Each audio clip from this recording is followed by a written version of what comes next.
Hello, everyone. Welcome back to the RationalInvestor.com's Daily Berry Recap. Woohoo! Here we are, Friday, TGIF.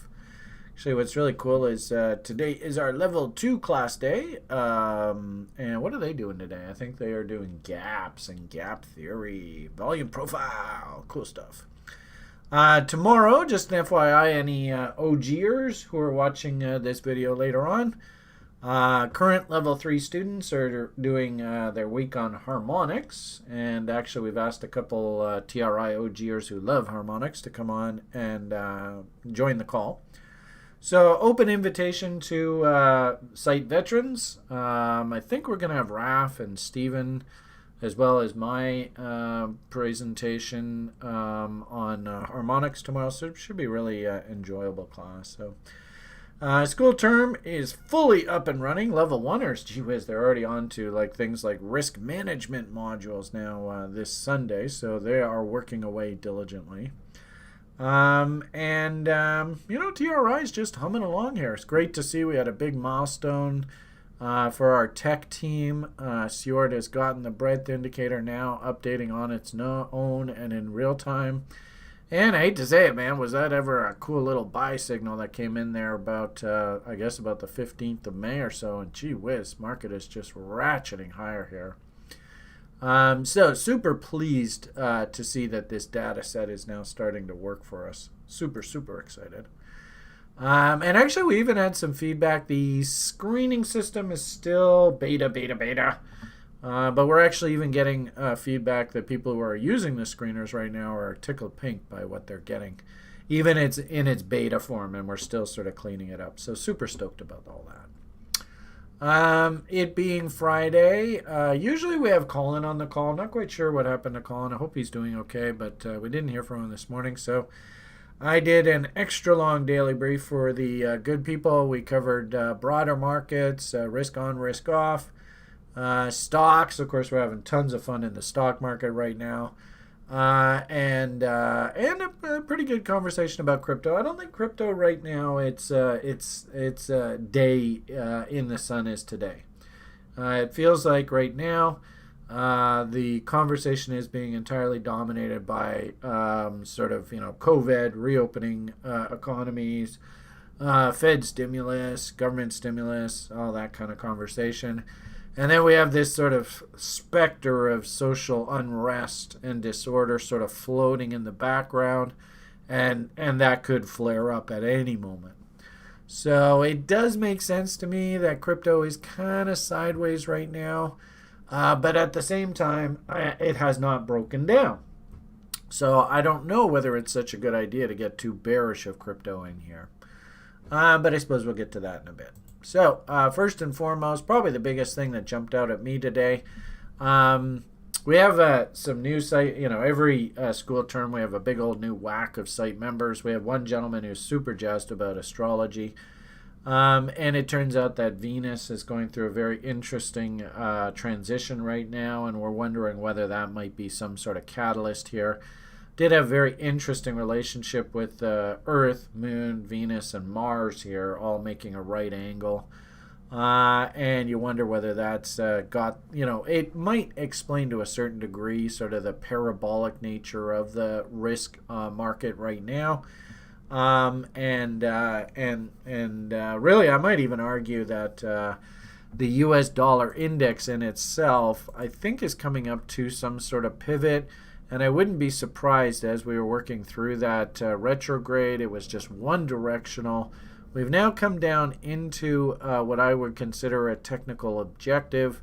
It's always dangerous in these currency markets picking bottoms and tops, but I would definitely say we're very close to some sort of pivot here on the US dollar index. And if this is a classic sort of billiard ball kind of fractal, then actually what we should do here is something like this. Oh boy, that's going to be fun.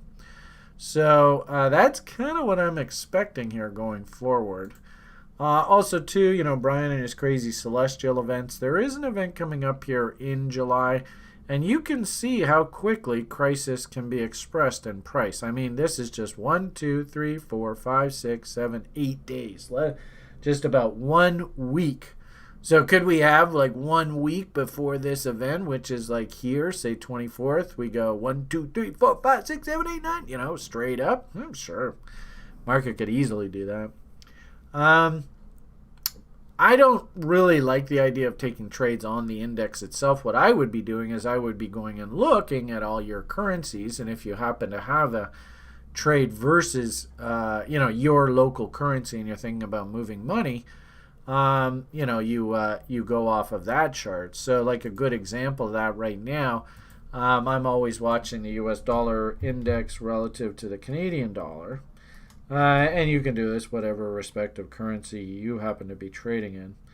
It's always fun trying to figure out what the hell the damn symbols for the CME contracts are on a daily basis. They seem to move them around a lot. 6C, I think we'll try that. Let's see. Hey, there we go.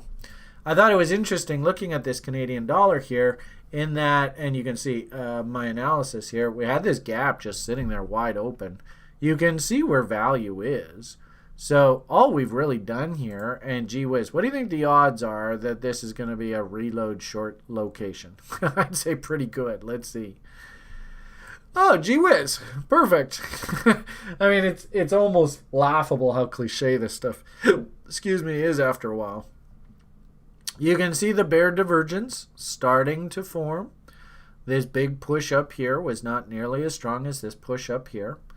So, if we do start to actually get momentum to roll over and M out here, oh boy, that's going to be a big signal. And gee whiz, our overbought, oversold indicator has officially gone stupid. So you can see the market is officially overbought. So we've got location. We've got indications that the market's overbought. Hell, even RSI is getting in above 70, which you can see it just does not happen very often. We've got a big old honking gap on the charts. We've got, ironically enough, the original market structure failure levels all up in here, especially like that level there. There's the most recent M failure level. So ironically enough, if you're a bear, you actually are going to come in and actually defend your shorts, right? These are all the big institutional guys short. This is actually where they're going to put up the fight to defend that trade. So, the point that I just make here is I show you guys on a daily basis the US dollar index. I don't think you actually trade that.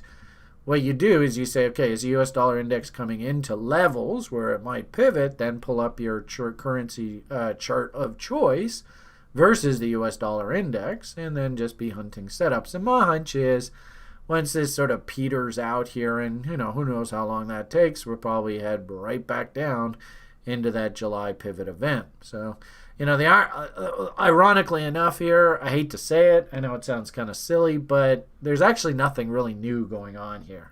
It's very cliche, very markety, very business as usual, right? You could even, hopefully all you guys watch these videos long enough, you should be able to see a nice little bullish bot that probably had you go long right off of the breakout right in here. And ding, ding, ding, you'd be ringing the register taking profits today. So that's, again, sort of Venus retrograde, violent straight up over the past little while. Now that celestial relationships has come into its apex, and it's cool because our site member is giving us sort of a countdown clock at 9:24, which is about an hour ago. He goes 2 hours to peak Moon, Mars, Venus, Sun, T-square activation. So we have a countdown clock on the site for this as well. The general message that I've been giving to the community today is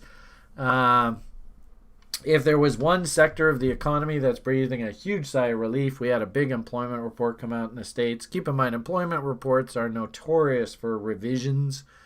So don't be surprised if that number is heavily revised down the road. But clearly, anybody who's involved in the transportation sector, this was a fun transportation stock that one of our members really likes. It doubled today. The cruise industry, we were looking at call options on these cruise line stocks down here. They've gone like 10x off of these levels. Another shipping stock just breaking out. So that's really the hot part of the market here today. And cool. And things like the hotel industry's feeling a little bit better. So, these positions are slowly cleaning themselves up. Here's another transport. You can see the writing on the walls. This thing's probably going to rally back up into these levels some point down the road.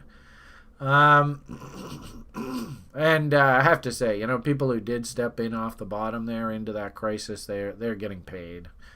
So I think they're pretty happy campers here today. We got lots of people on TRI who are very, very happy today. Okay, so I would actually make the argument that we're finally coming into some sort of event window here. And maybe this might start that catalyst for stock market tops. I don't know. I do remember I was sending out tweets and messages to the effect that they are just selling the U.S. bonds off hard here. Risk off is coming off. Big part of our conversation today on the site was just simply we have to respect this message. We had talked to you guys, or at least I had talked to you guys recently about how the yen was collapsing, bonds were collapsing. It was just, in my opinion, a matter of time until the metal markets finally caught up. And I I pulled one out of my butt there hopping off of that gold stock the other day, but I just had such a bad feeling about it. And the chart itself was setting up like, hey, you better be careful here. I was showing images like XAU to the site here today. I think I showed this publicly. I'm not quite sure if I did or not, though. But where are we here? I think I did up there. Yeah, you can see. I mean, the head and shoulders, I'm almost positive I showed this publicly. Location, definitely up top end of the range, no doubt about it. Probably like 127s, 161s, all that kind of stuff. Huge indicator divergences, just all over the map. And then a very well-defined structural signal. So, sadly for the gold and the metals bugs, we're getting a situation here where we had talked recently about this. Was the gold actually going to hang in here? And frankly speaking, I think the gold story is dying here. If anything, our little sort of where do we see support squiggly line, I think we're probably going to work our way along this trend line here. The 16662 level here has not been broken yet. So, anybody who's got balls of steel and is, hey, I'm a buy trader, damn it. You've got about $5 of wiggle room off of today's low. So we'll see how that goes. If they can hang in here and then start turning this thing back up, okay. But I don't know. I mean, I certainly don't. There's no reason for a guy like me to take that kind of risk. It's just not worth it in my eyes. And silver bullish setups that we talked about recently. This chart's looking awfully messy now. But I would make the argument that this is probably broken down. We talked yesterday about how if we lost this level, you're probably best just to hop off if you did buy some down here. So, what I actually see here, hopefully everybody can see, kind of like that gold and silver chart index, what I actually see here now, which is a little dangerous, this kind of looks very head and shoulders-y to me. If that's the low here today, fine, but my hunch is probably going to have to come down to that 38.2. Maybe we see some sort of counter trend rally back up against this initial trend line top. Maybe we can get rallies back up into reload zones. So that would be, there's Mountain Man there. So I don't know. If you're interested in hunting shorts off of silver now, I don't have a problem actually thinking that way here. But probably a little too early, right? This is probably going to take maybe, about 2 or 3 weeks to actually develop here. Nothing for a guy like me to do here whatsoever. And as I said, the one sizable gold stock that I had, I let go, and that's fine. I'm off hunting other ideas now. So with that said, risk on, risk off. I mean, the crude oil just keeps going higher, and in the daily brief today, I was like, well, if you hunted those crude oil longs and you're long, the oil stocks are moving higher. I've sort of made a political statement. I don't want to be invested in oil. Does the oil market give a shit what I think? No. And away she goes. And, of course, more sort of risk on kind of talk. Is this some sort of top, divergences? Is this shortable for me right now? Nope, not even close. I'd have to see divergence develop. Then I'd have to see some structure. And then I could think short right now. If you were long off of this, remember we'd sort of talked about maybe there were bullish bots set up here. If you were long off of that, you're coming into your profit objectives. A lot of these oil stocks, they're all rallying back up. Way to go. It's a trade I just didn't do. Like I'm off doing crazy things like buying Funko. So, risk on, still pointing up. And risk off, of course, getting its ass kicked here. And I really haven't talked too much about where this ultimate bond market trade will settle up. All that I did suggest was that if and when we do hit this target, let's go look at those options prices and see what the trade would have done. Other than that, really there's nothing for a guy like me to do here. Heading on over to the stock market in particular, risk on kind of idea. What a surprise. Our Russell 2000 versus the Dow actually is trying to carve out a massive upside-outside key reversal here. And, if we go break the top here, then, higher highs and higher lows defines a bull. Now, to me, it looks like if we finish out here and then M out and lose these lows, then I think we're done. But I don't see any signs of that. And, I got lots of stock on the book. So one idea in particular, I was kind of hoping that by the time we got to this presentation, I was going to have my fill, but it's jerks, don't want to do it. But here's just a great example of a name that I stepped in and bought the W. In fact, I got in a really cool level. I got in at 392 down here, which is kind of lucky. So my sell half on a double order is sitting up here at about 780 or so, somewhere in that neighborhood. And look how close I am to getting a fill. Come on, baby. Come on. Come on, baby. Come on. I asked all of you to wish me luck on the trade, so clearly you guys wish me luck, and that luck's paying off. So thank you very much. It's just yet another example where, really don't get into the business of predicting the future. I like W's, and I like markets that have absolutely collapsed, and I love when divergences come in on the collapse. And what I have to do as a professional is just step up and take the trade. So here I am long, and if I'm really lucky before the end of the day, I'll be banging out doubles tweets on my little Funko. And there are just countless of these stories right now. They're all over the board. As I said, the hot part of the market today was the whoops, now what have I done? Oh man, I've blown everything up. The hot part of the market today clearly is the transportation related sector. They are just all kicking it here. And anybody who had the balls to step in and buy any of the cruise stocks, any of the transport shipping stocks, man, they're getting paid big time. So congratulations. Way to go. Heading on over to the corn, as I've sort of said here a few times here recently, I don't actually see a hell of a lot going on for corn right now. So I'm just sort of twiddling my thumbs. Big hurry up and do nothing. The cool part about this, though, higher highs and higher lows defines a bull.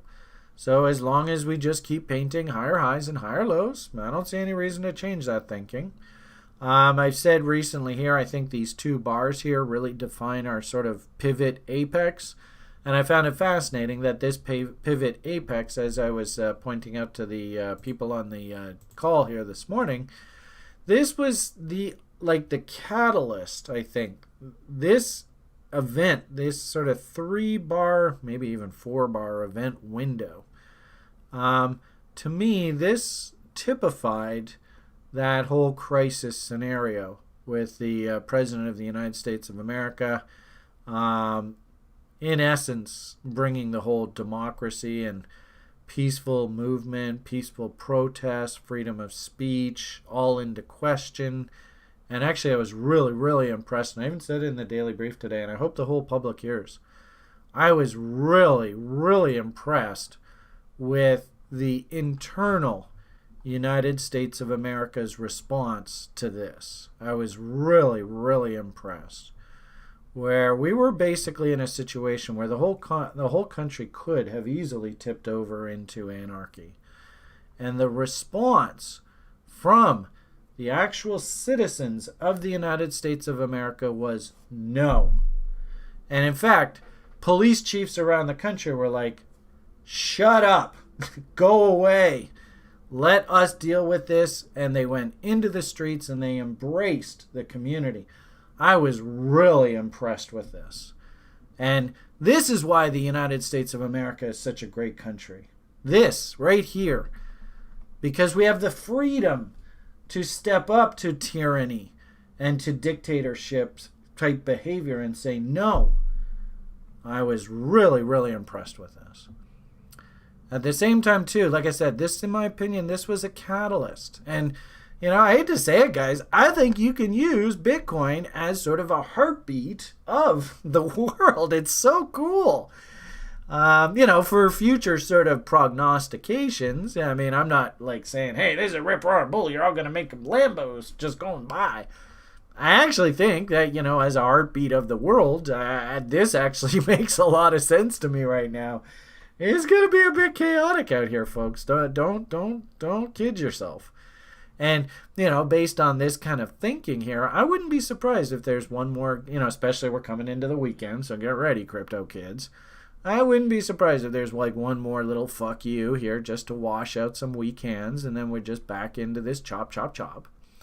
But, you know, as I had said there a moment ago, you know, there's a couple things I can take away from this. Number one, I think this is an excellent barometer for humanity right now. This is so cool. But number two, you know, also too, what's sort of the market state, what's sort of the mental image. And then, as I said there a few minutes ago, you know, this is still painting higher highs and higher lows. It's not a bear. And, you know, when we go over and you know, it's the same message. I hate when I come on these and I keep saying the same message to you, but sometimes that's exactly what happens in the market. And people, you know, wanting to do a new trade, wanting to, hey, I need that dopamine fix. They go in there and they tinker with things when nothing's actually changed. So, you know, I've been squawking about Ethereum trades here recently. I don't think anything's actually changed here. You know, I've walked you through repeatedly all the steps. I don't have to do that again.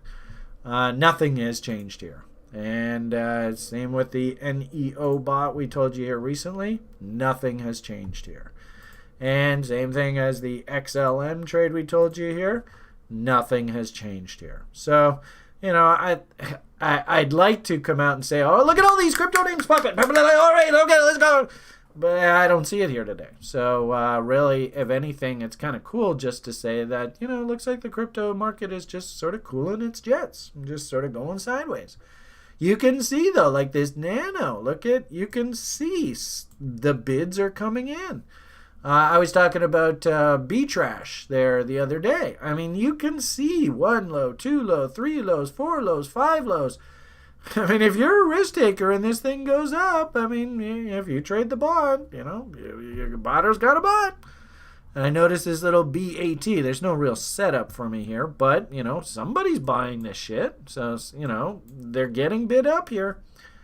So, you know, my basic message here today is slow and steady. I don't see anything that's really grabbing my attention out of crypto land. And actually, Kevin and I, even before the show, we're kind of like, okay, do you see any cool little W's? Do you see any divs? Do you see any setups? And he's kind of like, not really. You know, it's just sort of like, you know, just keep on keeping on. So that's your state of crypto today. All right. So having said that, you know, that is our public presentation for today. It is where are we here? It's Friday, TGIF. I want to go get face down in a ditch tonight. I was trying to get volunteers to on the site to escort me from ditch to ditch here in Vancouver tonight, but it's an inside joke anyway. All right, so why don't we wrap up the video with that? We'll probably do a nice little broiler chickens on the weekend to give you sort of a view of what's happened through the weekend and what to expect the coming week. You know, those people who are participating in the stock market make hay while the sun's shining. You know the story. I think it's a good idea for us to really respect this risk on, risk off message. And if anything, I actually would expect crypto to join the risk honors and work its way higher. We'll see what happens. Only time will tell. Never a dull moment in this space. All the best, and bye for now.